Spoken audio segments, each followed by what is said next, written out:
Little Women by Louise May Alcott. Chapter 18. Dark Days. Beth did have the fever, and was much sicker than anyone but Hannah and the doctor suspected. The girls knew nothing about illness, and Mr. Lawrence was not allowed to see her, so Hannah had everything all her own way, and busy Dr. Bangs did his best, but left a good deal to the excellent nurse. Meg stayed at home, lest she should infect the Kings, and kept house, feeling very anxious and a little guilty when she wrote letters in which no mention was made of Beth's illness. She could not think it right to deceive her mother, but she had been bidden to mind Hannah, and Hannah wouldn't hear of Mrs. March being told and worried just for such a trifle. Jo devoted herself to Beth day and night, not a hard task, for Beth was very patient, and bore her pain uncomplainingly as long as she could control herself.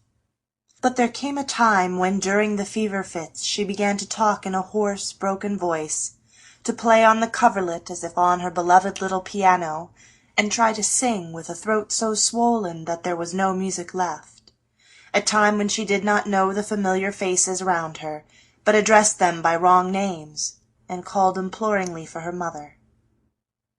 Then Jo grew frightened. Meg begged to be allowed to write the truth, and even Hannah said she would think of it, though there was no danger yet.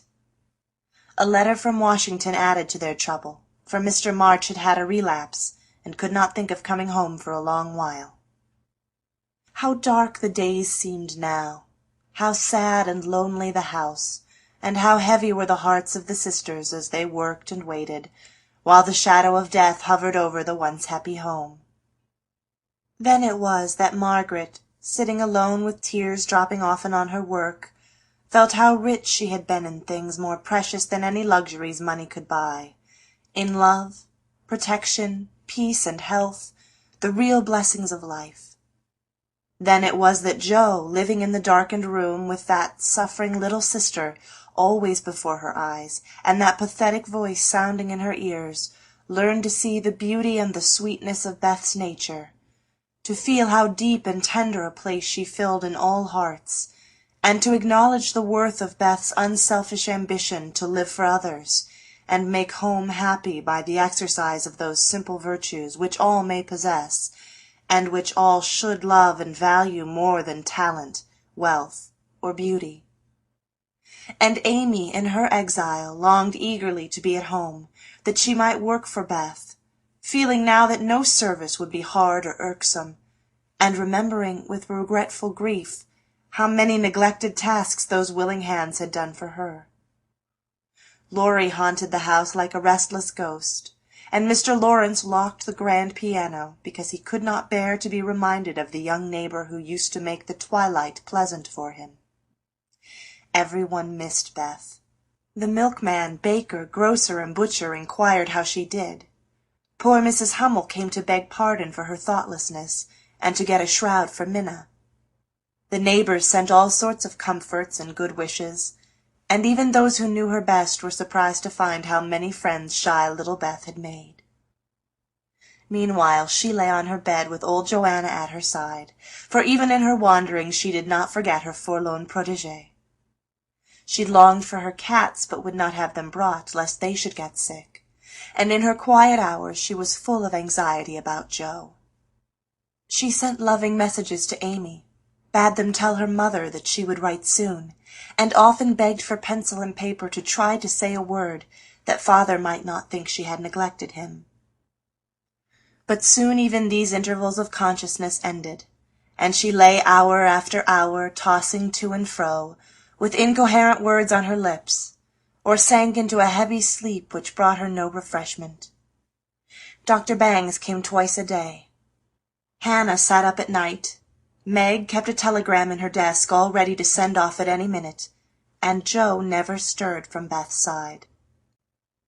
The 1st of December was a wintry day indeed to them, for a bitter wind blew, snow fell fast, and the year seemed getting ready for its death.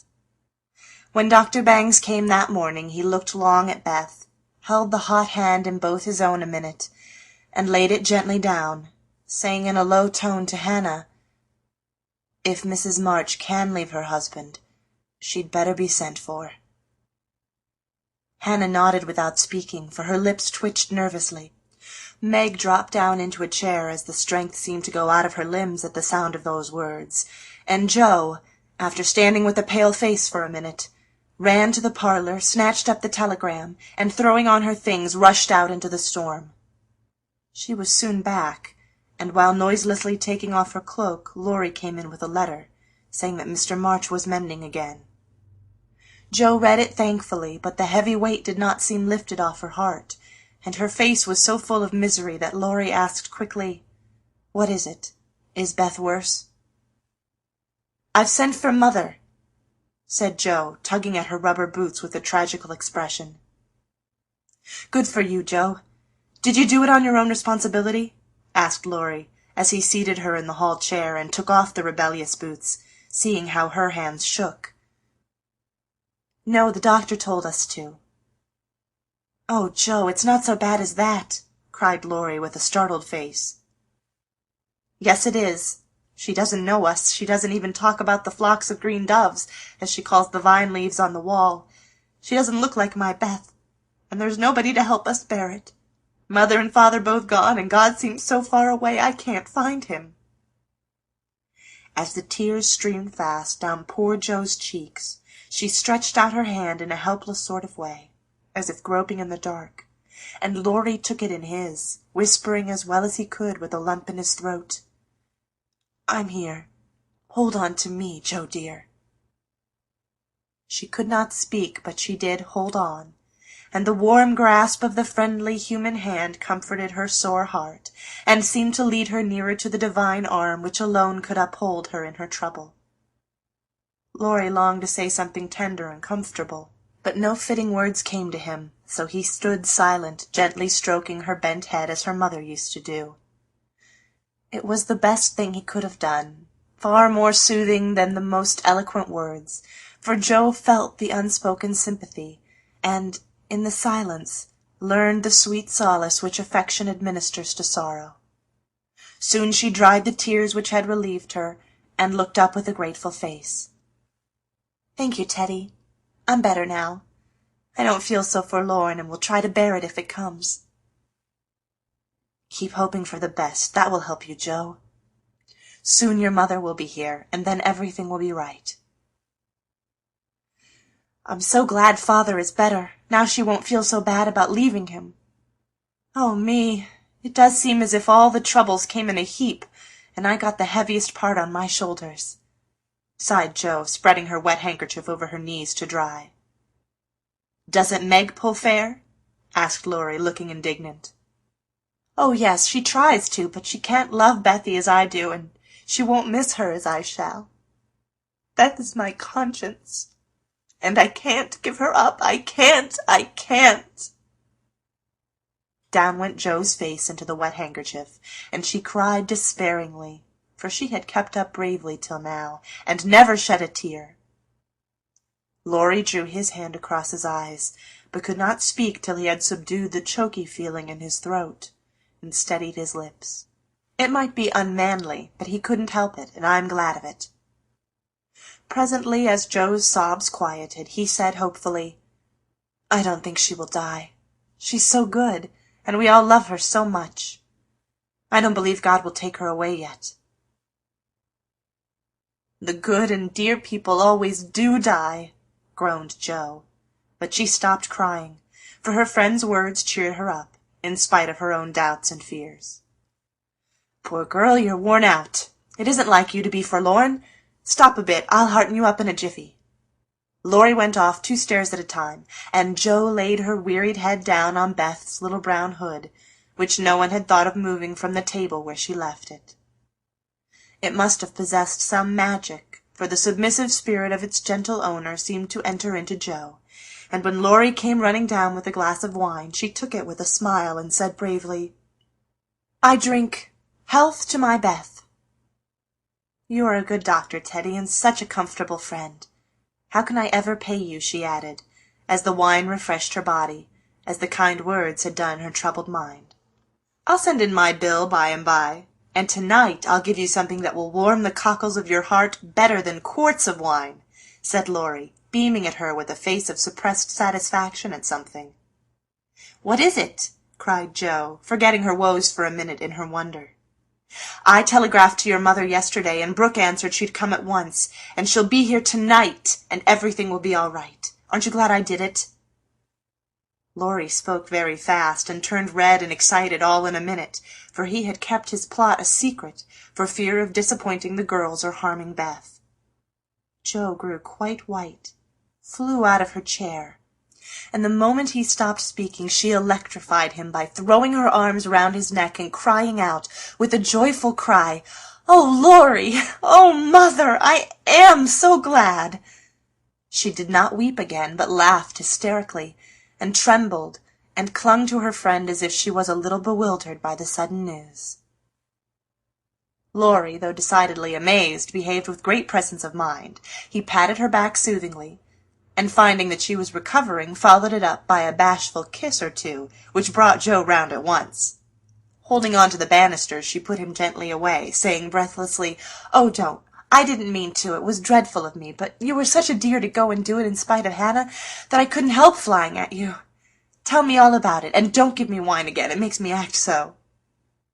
"I don't mind," laughed Laurie as he settled his tie. "Why, you see, I got fidgety, and so did Grandpa. We thought Hannah was overdoing the authority business, and your mother ought to know.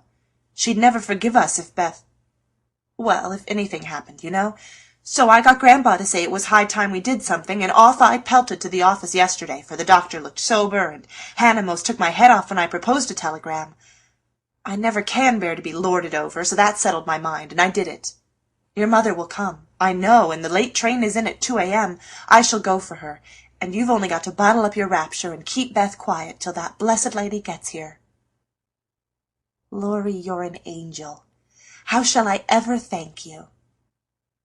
"Fly at me again. I rather like it," said Laurie, looking mischievous, a thing he had not done for a fortnight. "No, thank you. I'll do it by proxy when your grandpa comes. Don't tease, but go home and rest, for you'll be up half the night." "Bless you, Teddy. Bless you." Jo had backed into a corner, and as she finished her speech, she vanished precipitately into the kitchen, where she sat down upon a dresser and told the assembled cats that she was happy, oh, so happy, while Laurie departed, feeling that he had made rather a neat thing of it.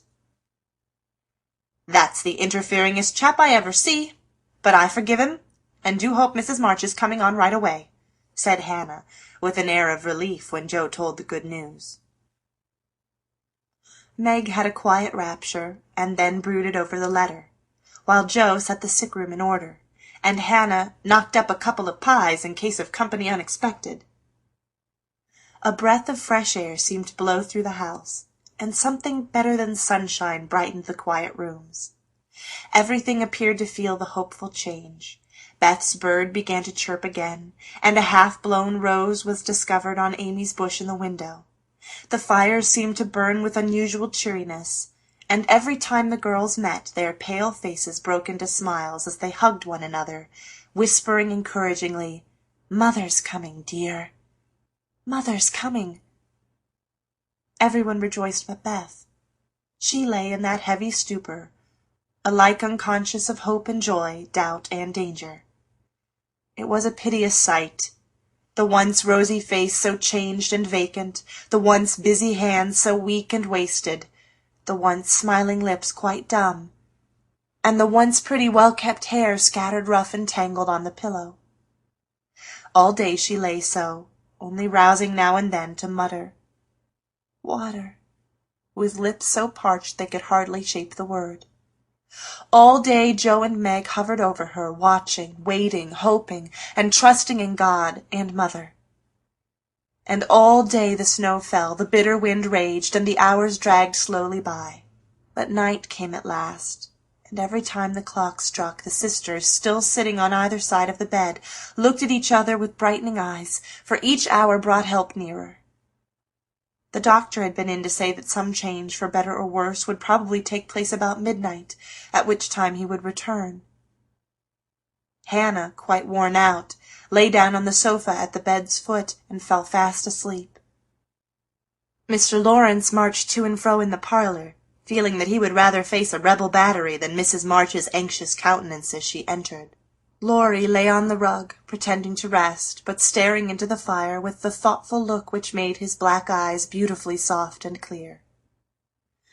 The girls never forgot that night, for no sleep came to them as they kept their watch, with that dreadful sense of powerlessness which comes to us in hours like those. "If God spares Beth, I will never complain again," whispered Meg earnestly. "If God spares Beth, I'll try to love and serve him all my life," answered Jo with equal fervor. "I wish I had no heart, it aches so," sighed Meg after a pause. "If life is often as hard as this, I don't see how we shall ever get through it," added her sister despondently. Here the clock struck 12, and both forgot themselves in watching Beth, for they fancied a change passed over her wan face. The house was still as death, and nothing but the wailing of the wind broke the deep hush. Weary Hannah slept on, and no one but the sisters saw the pale shadow which seemed to fall upon the little bed. An hour went by, and nothing happened except Laurie's quiet departure for the station. Another hour. Still no one came, and anxious fears of delay in the storm, or accidents by the way, or, worst of all, a great grief at Washington, haunted the poor girls. It was past 2 when Jo, who stood at the window thinking how dreary the world looked in its winding sheet of snow, heard a movement by the bed, and turning quickly saw Meg kneeling before their mother's easy-chair with her face hidden. A dreadful fear passed coldly over Jo, as she thought, "Beth is dead, and Meg is afraid to tell me." She was back at her post in an instant, and to her excited eyes a great change seemed to have taken place. The fever flush and the look of pain were gone, and the beloved little face looked so pale and peaceful in its utter repose that Jo felt no desire to weep or to lament. Leaning low over this dearest of her sisters, she kissed the damp forehead with her heart on her lips, and softly whispered, "Good-bye, my Beth. Good-bye." As if waked by the stir, Hannah started out of her sleep, hurried to the bed, looked at Beth, felt her hands, listened at her lips, and then, throwing her apron over her head, sat down to rock to and fro, exclaiming under her breath, "The fever's turned. She's sleepin' natural. Her skin's damp and she breathes easy. Praise be given. Oh, my goodness me!" Before the girls could believe the happy truth, the doctor came to confirm it. He was a homely man, but they thought his face quite heavenly when he smiled, and said, with a fatherly look at them, "Yes, my dears, I think the little girl will pull through this time. Keep the house quiet, let her sleep, and when she wakes, give her—" What they were to give neither heard, for both crept into the dark hall, and sitting on the stairs held each other close, rejoicing with hearts too full for words. When they went back to be kissed and cuddled by faithful Hannah, they found Beth lying, as she used to do, with her cheek pillowed on her hand, the dreadful pallor gone, and breathing quietly as if just fallen asleep. "If Mother would only come now," said Jo, as the winter night began to wane. "See," said Meg, coming up with a white, half-opened rose. "I thought this would hardly be ready to lay in Beth's hand tomorrow if she went away from us. But it has blossomed in the night, and now I mean to put it in my vase here, so that when the darling wakes, the first thing she sees will be the little rose and Mother's face." Never had the sun risen so beautifully, and never had the world seemed so lovely as it did to the heavy eyes of Meg and Jo, as they looked out in the early morning when their long, sad vigil was done. "It looks like a fairy world," said Meg, smiling to herself as she stood behind the curtain, watching the dazzling sight. "Hark!" cried Jo, starting to her feet. Yes, there was a sound of bells at the door below, a cry from Hannah, and then Laurie's voice saying in a joyful whisper, "Girls, she's come! She's come!" End of chapter 18.